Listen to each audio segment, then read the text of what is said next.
अस्सलामुअलैकुम। आज 14 दिन हो गए हैं और 14 दिन के बाद मैं जो है ये वीडियो बना रही हूँ। और 14 दिन से हम बहुत ज़्यादा तकलीफ़ में हैं क्योंकि 14 दिन पहले शेड हॉस्पिटल में इतवार का दिन था, हमारे कोई अज़ीज़ एडमिट थे और हम सुबह 6:45 बजे जो है उनको देखने के लिए हॉस्पिटल गए हैं।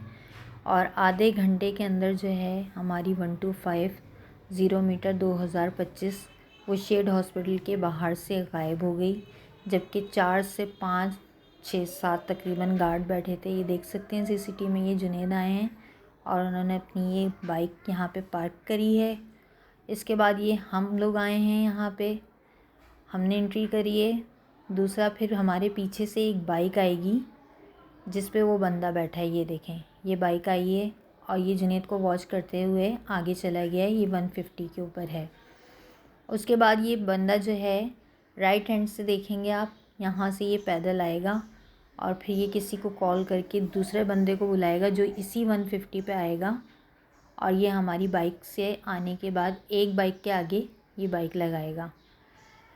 तो मेरा कहने का मकसद आप लोगों को ये वीडियो बनाने का हरगिज़ ये नहीं है कि मैं किसी के आगे अपनी मजबूरी ज़ाहिर करके मैं किसी से भीख मांगना चाह रही हूँ या कुछ करना चाह रही हूँ। मेरा वीडियो बनाने का सिर्फ मकसद ये है कि मेरी ये वीडियो जो है किसी अगर बड़े अफसरान के पास पहुँचती है तो प्लीज़ वो हमारी इस वीडियो पर गौर करें और हमारे केस पर ज़रा सा सर्च करें कि हमारी बाइक हमें मिल जाए, क्योंकि हम बहुत ज़्यादा परेशान हैं 14 दिन से। ये देख सकते हैं ये बंदा पैदल जो मैं आपको बोल रही थी ये आ गया है। आप इस वीडियो को ज़ूम करके देखिएगा तो आप लोगों को दिखेगा ये आकर यहाँ पे खड़ा हुआ है और ये फ़ोन कर कर फिर उस बंदे को बुलाएगा जो अभी 150 पे आएगा। तो अगर अफसरान को हमारी ये वीडियो मिलती है तो हमारे इस केस को देखें वो, और कि हमें हमारी बाइक मिल जाए, क्योंकि मेरे शौहर का जो है ये ज़रिया मुआश था। वो इस बाइक के ऊपर कभी बहादुराबाद, कभी अपना बहरिया टाउन, कभी डिफेंस, कभी तारिक रोड, इस तरह से दो दो बंदों को बिठाकर जाते थे। ये देखें ये बाइक पे बंदा आ गया है। तो इन्होंने यहाँ पर आकर बहुत आसानी से कार्रवाई डाली है। पहले इसने ये बाइक आगे खड़ी करने की कोशिश करी है, उसके बाद ये अपनी बाइक को टर्न करेगा, फिर वहाँ पर लेकर आएगा, फिर इसको कुछ समझ में नहीं आएगा, एक बार फिर ये दोबारा बाइक मोड़ेगा और फिर हमारी बाइक से एक बाइक आगे पार्क करेगा। तो ये जितनी आसानी से लेके गए हैं, कहने का मकसद ये है कि यह हमारी एक एक रुपया जो है हमारी जमा पूंजी थी। एक गरीब के लिए उसकी सारी जमा पूंजी यही होती है, चाहे वो एक बाइक की सूरत में हो या किसी अमीर के लिए एक बड़ा आलीशान मकान हो या एक डाला हो। तो हमारी जो जमा पूंजी थी वो सारी की सारी यही थी, जो ये बेगैरत बहुत आसानी से ले गए। सबसे बड़ी बात तो ये है कि यहाँ पे गार्ड इतने सारे मौजूद थे, गार्डों की नज़र में सब कुछ हुआ। इतवार का दिन था, जब हमने आकर देखा हमारी बाइक नहीं है, वाइल्ड लॉक कटा पड़ा हुआ है यहाँ पे, तो हमने फुटेज मांगी। उन्होंने कहा कि इतवार का दिन है, कोई भी स्टाफ मौजूद नहीं होगा इस वक्त आपको फुटेज देने के लिए। और उसके बाद फिर जो है हम वहाँ पे सर सैयद थाने गए हैं, जो मुश्किल से आधा किलोमीटर दूरी पे था इस हॉस्पिटल से। तो वहाँ पर हम गए हैं, उन्होंने कहा कि इतवार का दिन है भाई, तो जो है अभी सुबह सुबह नहीं हो सकता, फोटोस्टेट वगैरह की दुकानें बंद होती हैं, आप दोपहर में आ जाएं एक एप्लीकेशन साथ लेके। हम दोपहर में गए अपनी तरफ से एक एप्लीकेशन लेके, उसके फ़ोटोस्टेट के 2 पर्चे कराए हमने, एक वहाँ पे जमा कराई है और एक पर्चा अपने पास रखा है। उन्होंने कहा ठीक है आप जाएँ। उसके बाद जब हम घर आ जाते हैं तो फिर हमें पता चलता है, हम लोगों को दिखाई, उनसे मालूमात की, उन्होंने कहा इस पर रिसीविंग की स्टैम्प तक नहीं है। तो इन्होंने ये क्या दी है, कोई प्रूफ नहीं है कि आपकी कोई एफआईआर कटी है या कुछ हुआ है। फिर दूसरे दिन हम जाते हैं, जाकर हमने वहाँ पे बोला तो उन्होंने हमें रिसीविंग स्टैम्प लगा कर दी उसी पेपर पे, लेकिन कोई कच्ची एफआईआर नहीं काटी, कुछ नहीं किया। एक एहलकार उन्होंने हमारे साथ किया जो जाकर फुटेज लेकर आए।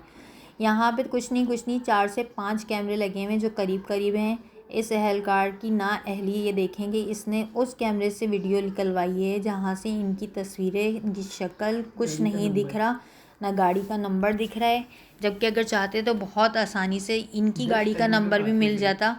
मुश्किल से ये 10 कदम का रास्ता है जो कैमरे से आपको दूर में दिख रहा है। ये गार्ड जहाँ बैठे हैं 10 कदम आप क्रॉस करेंगे, सर्विस रोड आपको पता है कितना होता है, सामने ये बिल्कुल बाइकें लगी हैं और वो बंदे सुकून से देख रहे हैं, आप अपनी कार्रवाई कर रहे हैं, बातों में लगे हुए हैं। तो उन्होंने अपना ये काम किया और उसके बाद ये हमारी बाइक लेकर निकल गए हैं। अगर पुलिस वाले चाहते तो वो फ़ौरन इस पे एक्शन ले सकते थे कि जब हम उनके पास गए थे, भले कागज़ी कार्रवाई वो बाद में करते, लेकिन फ़ौरन उसी वक्त हमारी बाइक का नंबर लेते और चैनल घुमाते, क्योंकि इन लोगों की नॉलेज में सब कुछ होता है कि किस इलाके से कौन सी अगर बाइक गई है या कोई गाड़ी चोरी हुई है, कुछ हुआ है, तो उसमें कौन कौन इन्वॉल्व होगा। इन लोगों को सबका पता होता है, तो ये उन लोगों के ऊपर हाथ डालते और फ़ौरन सर्चिंग अगर शुरू करते तो मिल जाती। लेकिन इन्होंने 4 से 5 दिन हमें घुमा दिए, थानों में चक्कर लगवा के। उसके बाद फाइनली भी जब हम 5वें दिन इधर गए हैं तो वहाँ पे हमारे कोई रेफरेंस थे, तो हमने उनसे फ़ोन करवाया, तो उनके कहने पे इन्होंने FIR हमारी पक्की काटने के लिए राज़ी हुए। मुझे ब्लड प्रेशर की मैं मरीज़ हूँ। मैं वहाँ पे 4 घंटे हम थाने में बैठे हैं और 4 घंटे इन्होंने हमें इंतज़ार कराने के बाद रात को 11:30 बजे हमारी FIR काटी है।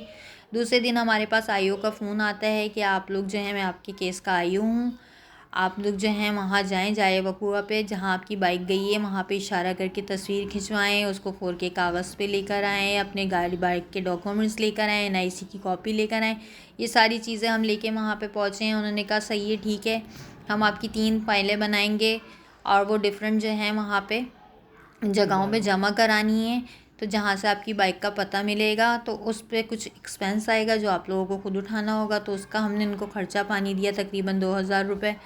उसके बाद जो है इन्होंने ये फ़ाइलें हमारी कहा कि अब सबमिट हो जाएंगी, तो इंशाल्लाह जैसी खबर आती है तो हम आपको बताते हैं। लेकिन अभी 14 दिन गुजर गए हैं, फ़िलहाल बाइक का कोई अता पता नहीं है। कहने का मकसद ये है कि इदारों की नाअहली है, ये हमारी ही टैक्सेस पे पलते हैं, हम आवाम हैं, हमारी प्रोटेक्शन इनका हक़ है, जो इनका काम है वो इनको पूरा करना चाहिए। लेकिन इन्होंने कोई इसमें दिलचस्पी नहीं दिखाई, इतनी लापरवाही दिखाई है। 5 दिन में तो आपको पता है बाइक कहाँ से कहाँ चली जाएगी, जबकि 125 को पता है कि वो आधे घंटे में उसके साथ क्या से क्या हो जाता है। लेकिन इन लोगों ने नहीं उठे, ये सुकून से अपनी कुर्सियों पे बैठे रहे। हम कितनी अजियत का शिकार हैं ये हम जानते हैं और हमारा खुदा जानता है। मेरे शौहर का ज़रिया माश था, वो काम पर जाते थे, इस पे दूर दूर की रनिंग होती है उनकी। आपको पता है ये 70s जो होती हैं ये नहीं इतना रनिंग कर पाती, इस वजह से वो इतना डिप्रेशन का शिकार हो गए हैं। तो ये हम ही जानते हैं। बस अल्लाह से ये दुआ है कि या अल्लाह पाक हमारी बाइक की जल्द से जल्द कहीं ना कहीं से कोई ख़बर आ जाए। और ये वीडियो बनाने का मकसद भी यही है कि आप लोग अगर इसको जूम करके देखें तो मैंने आपको अपनी बाइक की नंबर भी बताया है, KTA 3129 हमारी बाइक है, 2025 का मॉडल है, ब्लैक कलर में है। अगर किसी को भी पता चलता है इस कदकात के हाथ हुलिये के लोग अगर आपको दिखें इस तरह के मशकूक, तो प्लीज़ हमसे कांटेक्ट करने की कोशिश करें। हमारा कांटेक्ट नंबर है 03158606 218। तो हमसे इस पर रब्ता करें कि हो सकता है किसी न किसी की कोशिश से हमारी बाइक हमें मिल जाए। और जो हमारा ये मेन सानिया जो हुआ है ये नॉर्थ कराची नागन चौरंगी मेन अंडा मोड़ के ऊपर शेड हॉस्पिटल है, शेड हॉस्पिटल के सामने से गई है। जिस तरह कि अभी आप देख रहे हैं इस वक्त भी गार्ड 5 मौजूद हैं यहाँ पे, और जबकि यहाँ पे ये एक ही 125 थी, सुबह सुबह का टाइम था, कोई और भी इतनी ज़्यादा 125 नहीं थी या कुछ नहीं था। तो इतना तो मोहतात रहना चाहिए था इन गार्ड्स को, जबकि इनके सारे सबके चेहरे उस तरफ हैं, ये अपने मस्तियों में लगे हुए, बातों में लगे हुए, किसी को कोई होश नहीं आया, इनको नहीं आया होश। हम अगर वहाँ पुलिस स्टेशन गए हैं तो पुलिस वालों को होश नहीं रहा कि वो अपना काम ज़िम्मेदारी से कर लेते। इनका क्या जा रहा है, इनका तो कुछ भी नहीं जाता। तकलीफ़ तो हमें है ना, ज़ाहिर सी बात है कि हमारी एक चीज़ सरी गई जो हमने अपना कतरा कतरा जोड़ कर जमा करी थी। 8 सालों की स्ट्रगल के बाद जुनैद इस 125 पे आए थे कि मैंने नई 0 मीटर ले ली है, तो अब कुछ नहीं मैं इसमें 4 से 5 साल आराम से निकाल सकता हूँ कि मैं आराम से काम पे जाऊँगा। लेकिन वो इतनी आसानी से अपना बाप का माल समझ के ले गए हैं कि इसका क्या कह सकते हैं, किसी को कुछ नहीं बता सकते। आप जिस तरह से साथ साथ देख रहे हैं पीछे फुटेज में, कुछ नहीं इस वक्त 7 से 8 गार्ड यहाँ पे खड़े हैं। इसके अलावा गेटों पे भी गार्ड खड़े हुए थे, 7-8 बंदे हैं ये, कुछ नहीं। और किसी को कोई ख़बर नहीं पता चली कि ये सामने हो क्या रहा है आखिर। लेकिन किसी ने कुछ नहीं इस पे तवज्जो दी। वो देख सकते हैं आप, वहाँ पे पूरी कार्रवाई हो गई है, उसने वायर लॉक झुक के काटा है पूरा। और ये देखें अब वो बाइक पीछे खिसका रहा है, और उसके बाद जो है तो ये बाइक को जो है बड़ी आसानी के साथ जो है ये ले जाएगा यहाँ से। अभी ये देखें, ये दोनों के दोनों लगे हुए हैं। जो 150 पे बैठा हुआ है और मुस्तकिल इनके सामने एक कैप लगाए हुए बंदा बैठा है जिसका मुंह इनके तरफ ही है। इनको इस बंदे का भी खौफ नहीं था, तो मतलब कि ये बंदा भी इनके साथ ही मिला हुआ था। तो इसने भी नहीं देखा, इसको, इन लोगों को इसका कोई डर नहीं, कुछ नहीं। जब ये बाइक ले जा चुके थे तब भी ये बंदा यहाँ बैठा हुआ था। इससे मालूम किया हम लोगों ने, इसने साफ मना कर दिया कि मुझे नहीं पता, मुझे तो लगा कि 150 गई है। तो खैर कहने का यही मकसद है, क्या बोल सकते हैं।